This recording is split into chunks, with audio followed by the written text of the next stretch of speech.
నమస్తే welcome to 9 TV నేను Priyanka Iran America మధ్య ఉద్రిక్తతలు మరింత ముదురుతున్న వేళ హార్మోజ్ జలసంధిపై ఇరాన్ కీలక ప్రకటన చేసింది.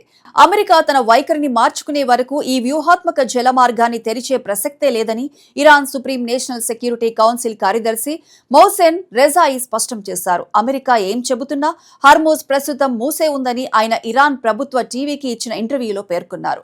అసలు హార్మోజ్ జలసంధి విషయంలో ఇంత పట్టుదల ఎందుకు అంటే ప్రపంచ ఇంధన రవాణాలో దీనికి అత్యంత కీలకమైన స్థానం ఉంది.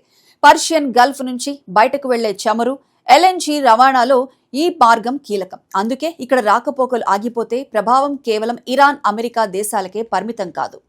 ఆసియా, యూరప్ సహా ప్రపంచవ్యాప్తంగా చమురు ధరలు, రవాణా ఖర్చులు, ద్రవ్యోల్బణంపై ప్రభావం పడే అవకాశం ఉంటుంది. ఇరాన్ వైఖరి వెనుక మరో ముఖ్యమైన అంశం అమెరికా ఆర్థిక ఆంక్షలు. అమెరికా ఇరాన్ పై మరింత కఠినమైన ఆంక్షలకు సిద్ధమవుతుండగా ఇరాన్ మాత్రం ఈ ఆర్థిక ఒత్తిడిని అంగీకరించేది లేదని చెబుతోంది. ఇప్పటికే ఇరాన్, అమెరికా మధ్య కుదిరిన తాత్కాలిక అవగాహనలో పోర్టులపై ఆంక్షలు ఎత్తివేయడం, చమురు ఆంక్షలను తొలగించడం, ఇరాన్కు చెందిన నిలిపివేసిన ఆస్తులను విడుదల చేయడం వంటి అంశాలు చర్చకు వచ్చాయి. అవి అమలు కాకపోతే హర్మోజ్ను తెరవబోమని ఇరాన్ గతంలో కూడా స్పష్టం చేసింది. ఇక్కడ అమెరికాకు కూడా పెద్ద సవాలే ఉంది. హర్మోజ్లో నౌకల రాకపోకలను కొనసాగించేందుకు అమెరికా నౌకాదళం సహకరిస్తుండగా ఇరాన్ మాత్రం అమెరికా తమ జలమార్గంపై నియంత్రణ సాధించేందుకు ప్రయత్నిస్తోందని ఆరోపిస్తోంది. మరోవైపు ఇరాన్ తాజాగా కొన్ని ట్యాంకర్లపై జరిమానాలు, నిర్బంధం, సరుకు స్వాధీనం వంటి చర్యలకు హెచ్చరికలు జారీ చేసింది. అంటే ఇది కేవలం రాజకీయ మాటల యుద్ధం కాకుండా సముద్ర రవాణాపై కూడా ప్రత్యక్ష ఒత్తిడిగా మారుతోంది. ఈ పరిస్థితి భారత్కు కూడా చాలా కీలకం.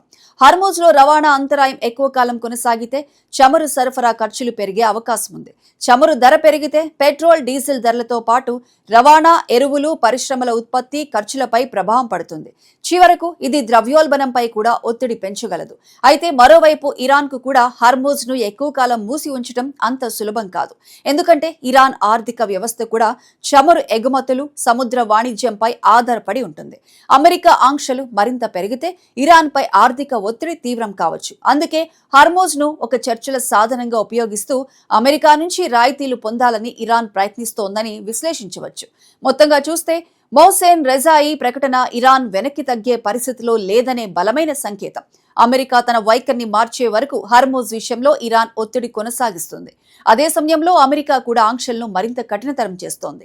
కాబట్టి రాబోయే రోజుల్లో ఇరాన్, అమెరికా మధ్య చర్చలు సఫలమవుతాయా? హర్మోజ్ పూర్తిగా తెరుచుకుంటుందా, లేక ఇంధన సరఫరాపై మరింత ఒత్తిడి పెరుగుతుందా అనేదే ఇప్పుడు ప్రపంచ దేశాలు ఆసక్తిగా గమనిస్తున్న అంశం.